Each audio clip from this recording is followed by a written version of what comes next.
KPK atau Komisi Pemberantasan Korupsi menangkap puluhan koruptor dan telah dijebloskan ke bui.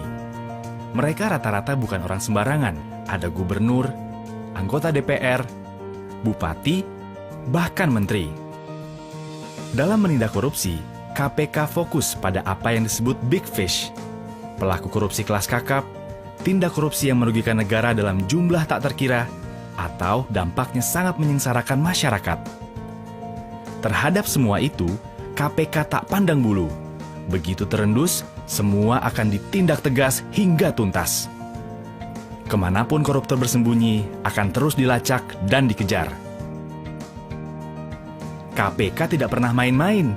Buktinya, hingga kini setiap tersangka yang ditangani KPK selalu diputus bersalah di pengadilan. Selain untuk mengembalikan sebanyak mungkin duit negara yang sudah dikemplang, itu semua dilakukan untuk menimbulkan efek jera. Biar semua orang berpikir 1000 kali jika mau korupsi. Memang, tak boleh ada kata setengah hati dalam memberantas korupsi. Harus agresif, serius, dan tanpa kompromi. Alasannya, karena korupsi sudah sedemikian parah merusaknya. Dan kita semua adalah korban korupsi. Tengok saja kanan kirimu.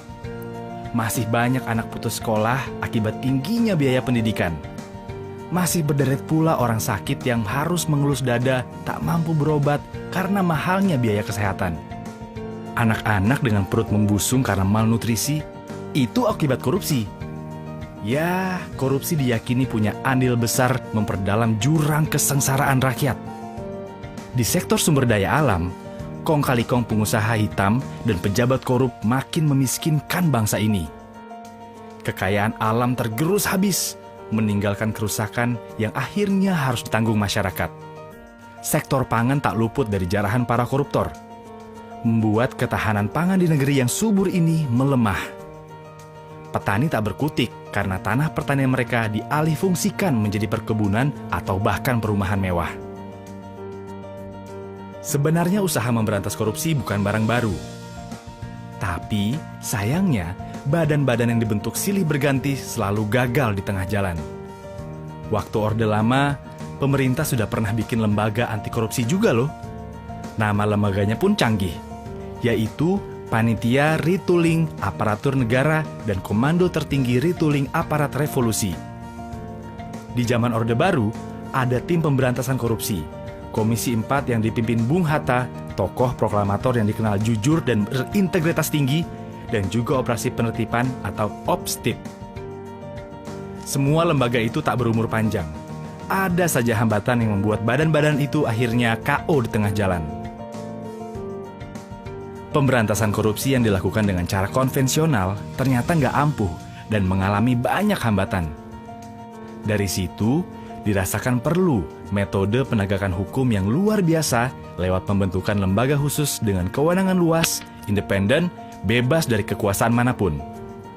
Dari sinilah KPK lahir dengan mandat khusus untuk melakukan pemberantasan korupsi.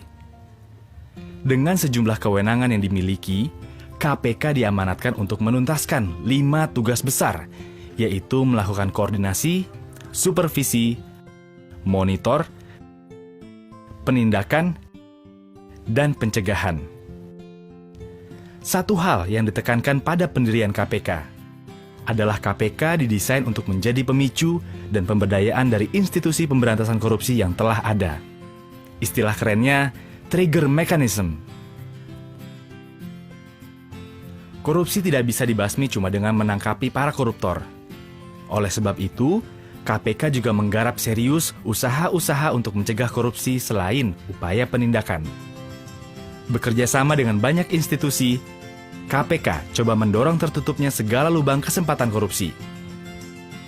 Sudah banyak sekali sistem administrasi dan layanan publik yang dikaji oleh KPK untuk diperbaiki saat ditemukan kelemahan.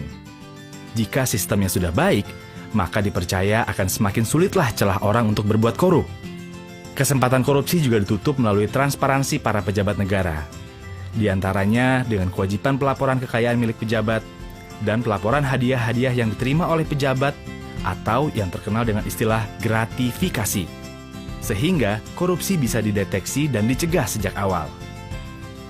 Cara lainnya adalah dengan mengikis niat untuk korupsi. KPK mulai coba menanamkan karakter-karakter anti korupsi sejak usia dini. Hingga nantinya diharapkan akan terbangun generasi yang bebas dari korupsi. Upaya pencegahan korupsi adalah sebuah pekerjaan besar, karena harus dilakukan secara konsisten, terus-menerus, dan butuh waktu lama.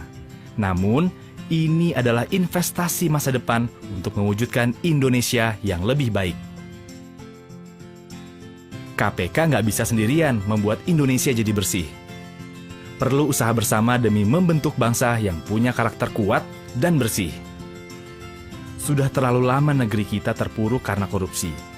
Selama ini, rakyat Indonesia cuma bisa iri dengan kemajuan dan kesejahteraan negara lain. Kita tahu, Indonesia yang maju dan sejahtera cuma bisa diwujudkan kalau pemerintahan dan birokrasi bersih serta melayani.